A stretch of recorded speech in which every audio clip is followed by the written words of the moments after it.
tubadde tukyali mu byalo emanno ate olwo ebyali Lydia Jasmine ne Eddie Kenzo ate munange ne bikomawo. Nja kubanga nkutwala mpolampola ojja kubanga obinyonyoka mu maaso awo. Ebya mwana mulenzi Gavin MC yatiddwa biranze byonna information tugirina. Poliisi egamba kibyatandise bitya era nga essaawa ya kakati omubiri gwe guli ludda wa, byonna waneno ojja kubanga obifuna mpolampola. Rama byo biwanvuye nabyo ebibye ojuzi wanena abadde yakanjula n'aweddinga naye nga essaawa ya kakati wetwogerera lutalo lwerera. Ate nakugambye nti waliwo walusewo lutalo luno Sematalo olwa Fangon Forest ne Jose Chameleone, ebyo nabyo bikyalanda. Full figure awanda muliro wano wokka wofunira amawulire ag'enjawulo getula tuzikalira nywera omukutu guli gumu gwokka Legit TV 256 awo nno mba ntandise.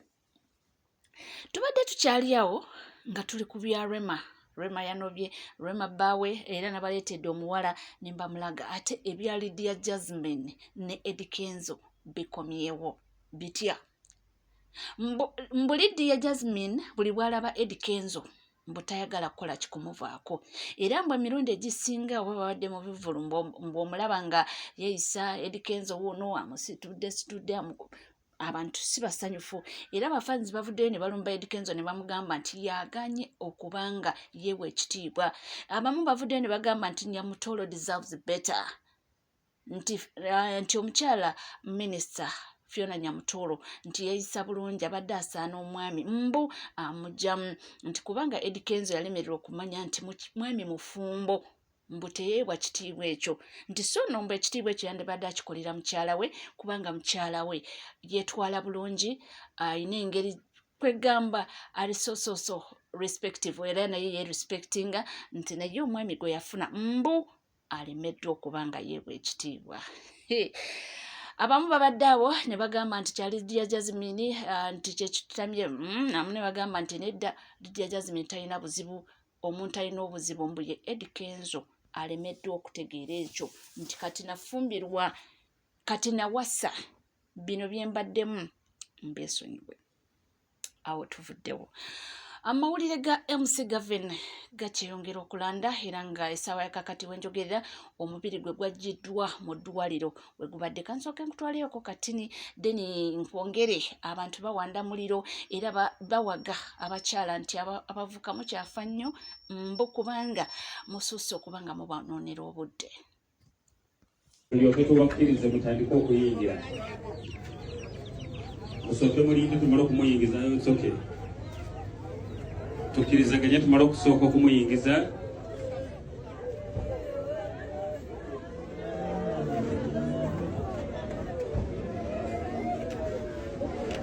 Bale musooke mulinde nzaale kubawa order.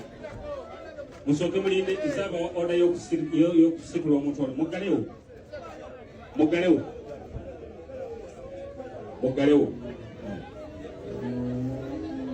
Bale tutambula ku programu yange. Tubadde tugamba bwe tuti twabagambye nti Gavin musiraamu mbadde nsaba porogulamu y'okusitula omulambo ogwo tugirekera abasiraamu. Ogwo gwe mubiri gwa Gavin ssaawa ya kakati wenjogerera guggiddwa mu ddwaliro era nga enteekateeka zonna kakati kubanga bamutwala amaka ate bamwenga bamukungubagira. Tulina poliisi yegamba ki ku nsonga eno eyabaddewo era batunyonyola byazze bitya byatandise bitya ani nannyini musajja kwabo ababiri nze naawe. Okusookera ddala kyannaku nti tuluzinze omuvubuka ono Wanambwa Jonathan emyaka 3 kigambibwa nti yattibwa mukwano gwe ayitibwa Agladeni Namono entabweva ku issue y'oku mukwano. Kigambibwa nti ono omugenzi alina omuwala bwe yayise ewowe ate omuwala oyo n'asangayo ono Namono ekintu ekitasanyusiza Namono era kigambibwa nti musikafu yabaddewo oluvannyuma lw'okuyombagana bw'atyo n'akwata ekintu ekisse kiteebereza okubeera akaso era bw'atyo n'amufumita nti mu mugongo. Abatuuze babadde attracted ne kerere ya okuwogana okukosta obulumi obwa ono Jonathan bwe batyo ne bajja kwe ku grabinga na mono era bwe tubategeeza nakwatibwa. Ffe twagala okubira ekikola kino kintu si kikyamu, twagala okwencouraginga families ne couples nti wabeera waliwo challenge bateekeddwa okuddukira mu embuga balabike nga basolovinga issues. Naye wenjogerera namono twasobodde omukwata era tuli naye wano ku CPS Embale nga tugenda maaso n'okunoonyeza ku nsonga eno ekigambibwa nti yakidde ekintu ekyo bwakyo nakifumita ba oba mukwano gwe mu mugongo ekintu ekyaviddeko okufiira mu ddwaliro ekkulu. Postmortem egenda maaso wenjogeera okubeera nga ekolebwa. Of course okusookera ddala njagala okutegeeza abantu baffe nti omukwano ogubanga guganye obulamu bwe businga ate oyinza okufunira ddala omukwano omulala olwokubanga kati wokira muntu munno bosi n'omutta si solution olwokubanga naawe obeera ogenda kukola kikukangavuwanga amateeka wagala si gwe mulundi ogusoose tuze tulaba embeera bweti nebeerawo naddala wano ku subregion n'awalala. So kyetusinga okukoowa investigations zino zikulembeddwa regional CID wa Elgon Region Detective SSP Mande agaba okulabika nga twongera tuyanguyako process ya investigations zino era awatali kulonsalonsa ono agambibwa okubeera yekikola ky'ettemo lino agenda kubeera nga alabikira mu kooti obutasukka nkya olwokubiri. Kitalo nnyo era kitalo ddala. Ate mukyala wuno yawanda muliro agambye nti abavubuka mweddeko. Lwaki bibiro? Nze kambabulire mwe guys tugenda kubatta. Tubatte. Ogenda kusanga omwana muwala nga ali awo nga bamumenyamenya dde omutima yeekyawadda. Okitegeera amaze ebbanga tali mulaavu gw'omusuule mulaavu. Ate otandika okumugalabanja mbu omwagalirako omukazi omulala biki. Banaye abaana bawala bakoowu nze kambabuulire. Abaana bawala bakoowu abasinga babamenyamenya dde emitima. Oyagala kuwasa mukazi wa kkubiri naye ng'omukazi asooka ayita mu mbeera etali nnungi naye ng'oyagala kumuzzaako omukazi owokubiri. Lwaki baba tebakutta? Nze kambabuulire mugenda kufa basajja mmwe, mugenda kufa. Kuba tuli bakoowu. Kati akantu katono nnyo ke kaasizza Marvin ne kamusambula kuba alinayo omukyalo omulala ne bamutta. Mwana Mugisu wa Mbale ne bamutta afudde kiro kya leero. Naye nga kyekimuusa.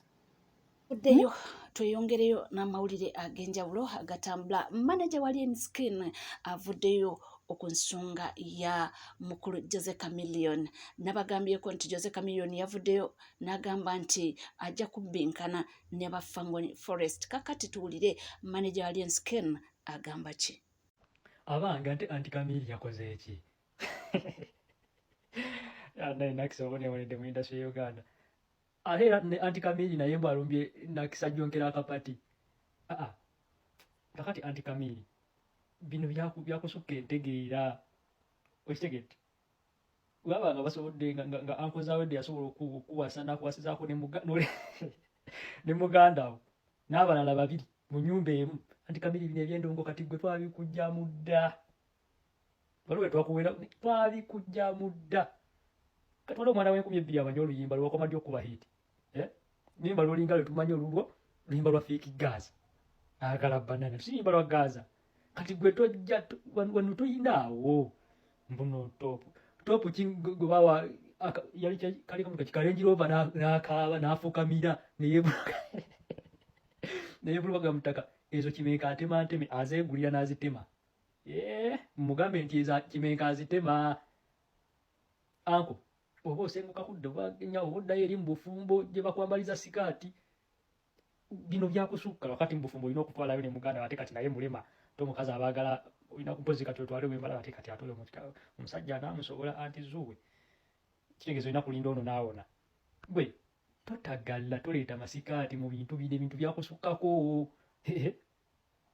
anti wancekeca kati mwayimba n'abawancekeca bali mu liivu wiro dombolo bino temubijjaamu eno generation birala tetuyinza nakuwaamu ggwe mumugambe nti birala Sandra Nakisina yakulumya omutwe simanyi bwera empozi bali myaka gira birala wange totukutukirako kankuveeko nzo kwogera nekyagwerera tani basanga nga igize ne bagamba mbu eyo tuvudde yate yeefulufiga nga bulijjo nga bwomumanyi buli kaseera abaako yabagamba nti entalo azisuubula ku bbeeyi layise bwe ziba ziwedde ez'okusuubula awo nno n'azeewola kaakati waliwo olutalo luluno ate nalwo lwatinkudde nebino ebyokukwata abaana bannoopu nze saabisanyukidde simanyi strategy naani agibala simanyi eri mu kiki kale sawa yaleero mulimu kukola waiswa kalulu esawa yaleero omuntu ayagala kuba n'owa poliisi ejjinja amutwale buli politician kati waali ayagala afuna omusirikale gwayikiriza amukwata amusibemu ndabye ne Sauda Madada bamukwatidde eyo mukwata baaki lwaki mubakwata kati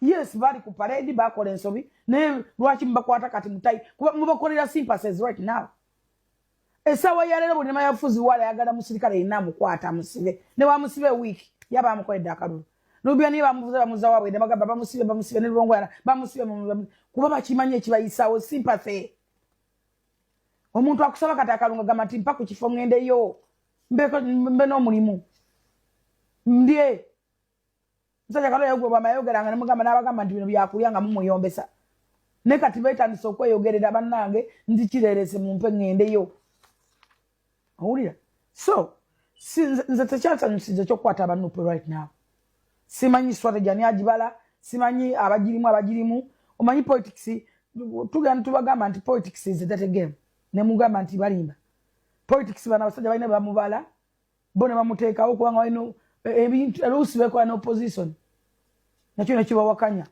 bona okyogerako olwo lwamala okugaba kaadi n'aziwa abatalina ku ground abatakoledde pate n'alinya ennyonyi n'agenda ye amaze okukola omuliri gw'ensimbi bwe yamala okusondamu abantu sente bonna nti mwete sente mwete sente tuvuddemu iPod abantu balese millioni 10 simanyi 8 simanyi 2 bwe yabanga zitandise okenda bayiteemu emu naganda tetuzeeyo mu iPod ne baddaira neza gavumenti ne bazitwala nga nammwe obwabanaku babututte bwe tubagambako nga mugamba ayogera ku musajja waffe naye gwe ekyokutegeera gwe obwongo babuyiwamu mazzi wetaga kuyiwa windows bakufreshing bali freshing bwongo kubanga kiraba n'ayonka ebintu bino bitulumba kubanga abantu bakwata bamu mikwano gyaffe nze nabeeranga ne akireewo annuma nabeeranga ne akireewo omusajja wa mirembe yeeberera bibye kati obulamu bwalimu bonna bwamakomera ozabi ebyo biwulidde ate njogere ki ndeke ki ate munange ye Rama oluvannyuma lw'okubanga yayanjula ate nawedinga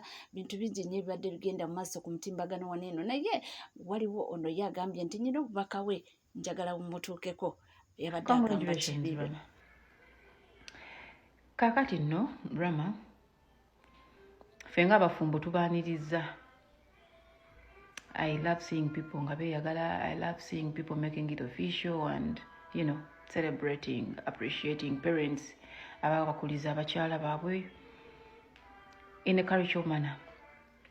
Tukwaniriza. Naye mu success yo mwajiddemu obunafu bukati. Bwa mirundi egiwera bw'oba tonnabulaba. Ekisooka wamenye etteeka ly'abakibanda oba ery'abawakuzi b'entalo. I don't know baka wange bugenda butwala okyayinza obbulaba n'onvuma but don't cross the line still. Naye kambu kugambe regardless. Wamenye etteeka ly'abakibanda. Oba abawakuzi b'entalo. Abalwanyi tebatera kwoleka famire zaabwe eri bantu. Ku lw'ensonga babeera n'okutya nti munsi yonna abantu abasinga tukimanyi nti omuntu yenna obunafu bw'obusembayo famire ye okuli omukyala abaana n'abazadde mu bufumbo bwo buno insha Allah ogenda kutuuka ofunemu abaana tusaba Mungu akkirize naye omukyala kati ali official abantu bamutegedde era kati omuntu akimanyi nti Rama ayinayo omuntu gw'ayagala nti Rama ono bw'anampitirirako okunvuma nina wensobola omukwata n'alumwa. Ekyo njagala okiteeke ku bwongo buli w'oba ogenda okuvuma omuntu yenna buli woba ogenda okuwemula omuntu yenna njagala ekyo kiteeke ku bwongo bwo. Rama nalabye ku maama wo mu vidiyo, kitegeeza omuntu asobola okukozesa obunafu bwobwo obwa maama era n'akulumya. Kati kitegeeza yessaawa olifrectinge ku bintu ebimu by'obadde okola. Abantu abakuwerekeddeko, abantu babanyiiza, I'll be specific ku muntu omu, Bebe Cool. Abantu bavumye Bebe Cool oyo gw'olaba, abantu bamumanyidde. Ndowooza I think he's not the one running his page. Kuba nali ndabyeko era nze okulipurayinga bafaani namala nakijja ku page ya Bebe yaripurayingako omuntu naye nga tamuwemudde. No.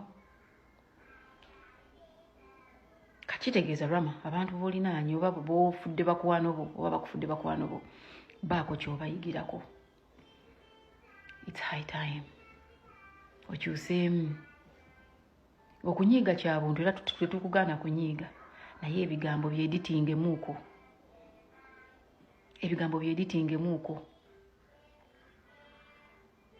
Kuba kati mu bantu abo abangi b'ogenda bozza okolako entalo oba bozza owanyisiganya nabo nga bakukyokozza, n'owanyisiganya nabo mujja kubaamu agenda okukukyokoza ng'ali kagenderere ayagala kukulumya ekisembayo. Ate kati ekisembayo ekikulumya wakibalaze. That's your family. Mukitegeera muganda wange. Tandika okuteeka entalo ku minzaani ezimu ozireke. Tandika okuwakananga n'abantu politically oba mu madiini mugaana okukkiriziganya but in a clean manner. Nga temuliimu bigambo binene, temuliimu tomumanyira, temuliimu ndya kino, temuliimu.